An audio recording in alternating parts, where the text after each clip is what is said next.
Et on démarre avec la une du quotidien de service public. Le Soleil, notre revue des titres. Quand les partis faisaient école, peut-on lire à la une de ce quotidien. C'est pour parler justement de formation politique à la source donc de la conscience citoyenne des militants. C'est à la une du quotidien Le Soleil du jour. On poursuit avec la une du quotidien Critique.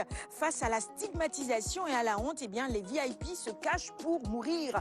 238 vies emportées, 49 autres en réanimation. La prise en charge domiciliaire montre ses limites.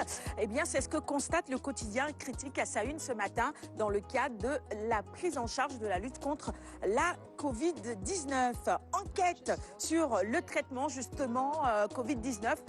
Chloroquine, un mirage, peut-on lire à la une d'enquête. Nos confrères donc mènent l'enquête. Après 5 mois d'utilisation, la chloroquine n'a pas démontré son efficacité contre l'infection SARS-CoV-2. La décision des autorités de ne plus traiter les cas asymptomatiques la rend même caduque selon nos confrères du quotidien Enquête. On poursuit avec Sud Quotidien, la revue des titres sur un tout autre sujet. Eh bien, nos confrères ont flairé l'implosion. Une implosion donc annoncée à l'épreuve de l'acte 3 de la décentralisation. Les collectivités territoriales. À la une de ce quotidien ce matin, la photo du ministre Oumar Gueye, ministre des collectivités territoriales, du développement et de l'aménagement des territoires. Les territoires justement qui ont du mal, des collectivités territoriales qui ont du mal justement à s'en sortir. C'est ce que constatent nos confrères ce matin. Vous pouvez lire l'article complet à la page 3. L'AS maintenant sur le coronavirus. D'abord avec cette alerte rouge. La multiplication des cas communautaires à Kédougou et Kaolack inquiète. Autre titre, cela concerne cette fois-ci la production d'énergie électrique. Eh bien, la compagnie d'électricité réclame 47 milliards à la Sénélec, la centrale thermique de Bargny en marche.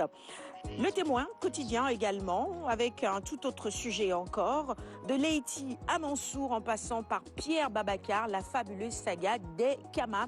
Comme des météorites, ils auront illuminé le ciel sénégalais durant leur relativement courte existence. Capitaine d'industrie, magistrat émérite et icône du secteur privé national, Pierre Babacar, Leïti et Mansour ont marqué la vie nationale de ces 3 dernières décennies. Retour donc sur un passé glorieux des Kama.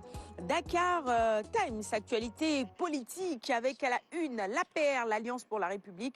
Macky fait confiance, faites confiance à la jeunesse. L'exclamation barre la une de Dakar Times ce matin. Justement, ces jeunes qui sont actuellement dans l'APR et dans l'appareil gouvernemental, je vais le dire ainsi.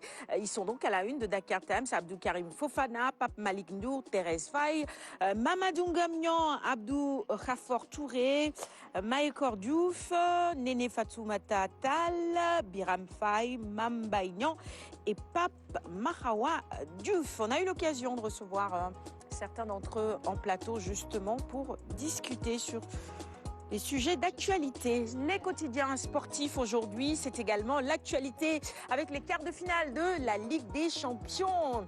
La surprise, eh bien, c'est Kylian Mbappé qui est également à la une de ce quotidien ce matin. Il paraît qu'il va jouer, on verra ce soir. Paris a rendez-vous en tout cas avec son histoire ce soir. Et puis, on termine la revue des titres avec Sunulamb à la une. Mbaye Ndewan qui met en garde Boignan 2. Aucun lutteur n'ose se bagarrer avec Tafatine. Ça va être un combat alléchant. Et ce sera tout pour la revue des titres de ce matin. D'autres sujets également. Je vais m'arrêter quand même ici. C'est Mbaye qui est victime d'un AVC, sa jambe et sa main gauche paralysée.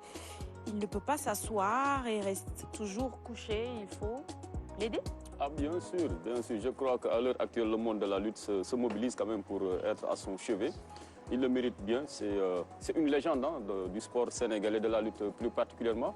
Ce n'est pas pour rien qu'il a été le premier à porter le titre de premier tigre de face. Donc quand on parle du tigre de face, en tout cas, tout le mérite revient à Mbaye Gueye, qui a été le premier à porter ce titre-là. Aujourd'hui, le 3e tigre dans l'ordre de succession est Gris Bordeaux, bien sûr, après avoir hérité quand même de ce titre-là des mains de Moustapha Gueye. Donc Moustapha Gueye lui-même frère de Mbaye Gueye. Donc je crois qu'aujourd'hui, le monde de la lutte est en train de voir comment lui apporter tout son soutien et même au-delà l'État du Sénégal parce que quand même il fait partie des anciennes gloires du sport sénégalais. Aujourd'hui, si certes les lutteurs gagnent plus qu'eux en leur temps, mais c'est parce qu'ils y ont quand même beaucoup contribué. Et aujourd'hui, si la lutte est devenue un sport professionnel, c'est parce qu'il y a eu Mbaye Gueye, il y a eu Doubless et tant d'autres légendes. Tout à fait. Et justement, je voudrais, avant qu'on ne referme cette partie consacrée à la revue des titres, puisque c'est également l'actualité, on va rendre hommage à un ancien journaliste de la RTS qui nous a malheureusement quitté, Moustapha Mbacké Gueye. Ah oui, Moustapha Mbacké Gueye. Moi, quand j'ai appris la triste nouvelle, bon, j'étais vraiment triste, pour me répéter, parce que tout simplement, c'est une grande voix de la RTS, mais surtout du grand Magal de Touba, qui tire sa révérence. Parce que Moustapha Mbacké Gueye, il était celui-là qui nous faisait revivre les temps forts du Magal de Touba, et ce sur plusieurs années, plusieurs décennies, devrais-je dire.